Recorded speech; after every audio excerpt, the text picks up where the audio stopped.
bata buat matahari bintang kerantika. Al angkalah nunguhi naraki kami bekerja bawah pagabu mencari dai amud dai atang panilingit. Kepala dusun ini tersesat 5 hari sendirian di hutan Kalimantan.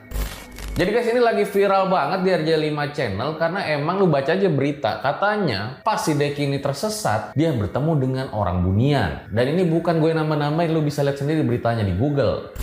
Setelah Deki tersesat berpisah tuh pas mancing sama temennya, disitulah dia akhirnya semakin dalam masuk ke dalam hutan Sambas. Nah disitu dia bertemu dengan 2 laki-laki yang berjubah hitam, tapi nggak ada garis di bibirnya. Deki keingetan lah tuh cerita neneknya kalau mereka meyakini itu adalah orang bunian. Nah karena Deki minta tolong sama orang itu nggak dihirauin, Deki jalan terus tuh sampai akhirnya malam pun tiba di hutan. Ketika malam tiba, jadi kayak ada pohon yang mau tumbang gitu, nah Deki beristirahat lah di sana. Nah ketika dia lagi istirahat, ada 2 cahaya yang menghampirinya. Di situ Deki bingung ini apaan? Ternyata cahaya itu mengeluarkan suara-suara perempuan. Dan di luar dugaan ini pakai bahasa sana ya.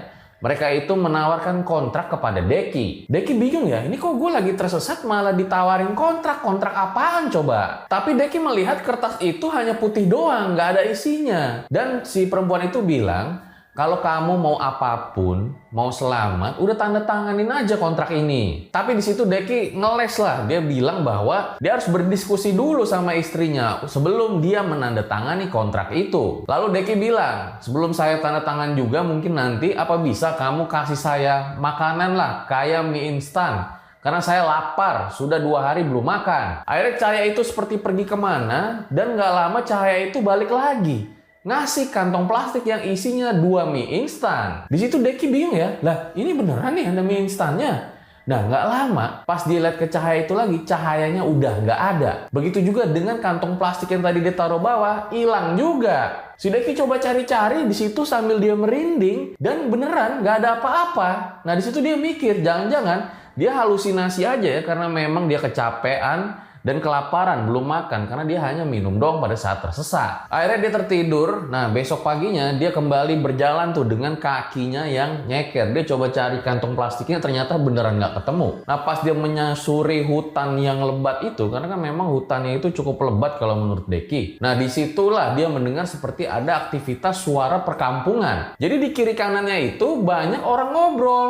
Jadi seperti ada orang ngobrol kepada dirinya, ngajakin si Deki ini pergi ke ladang. Jadi emang kalau di kampung itu Deki biasanya pagi-pagi pergi ke ladang dan beraktivitas lah sesuai dengan pekerjaannya masing-masing. Tapi pas dia celingak kiri, celingak kanan, itu hutan sepi, nggak ada orang. Kembali dia merinding dan kembali juga dia mungkin berpikir secara logika sepertinya dia halusinasi karena kecapean. Nah dia jalan terus, nah dari sinilah tuh Deki sudah mulai mendengar ada suara burung Dayak tuh kalau kalian lihat. Suaranya itu seperti menuntun Deki lah untuk jalan ke sebuah tempat. Malam pun tiba. Deki kembali beristirahat. Nah ketika lagi istirahat sunyi itu, tiba-tiba pohonnya itu seperti ada yang gerakin gitu loh. Akhirnya Deki kebangun, dia agak takut dan dia pikir ini kenapa kok pohonnya gerak sendiri. Tapi Deki mutusin dia nggak mau lari karena dia takut nanti bisa ketemu sama hewan buas kayak ular dan semacamnya. Karena kan udah malam dan gelap situasinya. Besok paginya Deki kembali mendekat ke sungai untuk minum. Nah disitu dia kaget karena dia melihat seperti ada kulit ular yang baru saja berganti. Dan itu panjang banget kalau menurut Deki. Deki terus juga berjalan menyusuri ke dalam hutan. Dia teriak-teriak. Mungkin dia juga udah sering nangis di situ.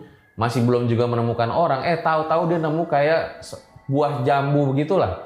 Nah pas dia makan rasanya enak. Dia putusin buat ngambil banyak tuh untuk persediaan makannya. Nah dari jambu itu nggak sengaja Deki mendengar ada seperti suara gergaji mesin. Nah akhirnya di hari-hari berikutnya Deki berusaha mendekatkan dirinya ke suara gergaji tersebut. Dan di sana juga lah ternyata orang-orang sudah mulai mencari Deki, termasuk masuk ke dalam hutannya. Dan suku Dayak ada di sana menurut Deki juga turut membantu agar Deki ini dapat ditemukan. Dan seperti yang sering gue bilang bahwa setiap tempat itu punya kepercayaannya masing-masing dan gak jarang ada ritual-ritual khusus yang mereka percayai. Nah ritual-ritual itu dipakai juga untuk mencari dan menyelamatkan Deki. Ceritanya masih panjang banget, lu kayaknya tonton aja dah di RJ5 Channel.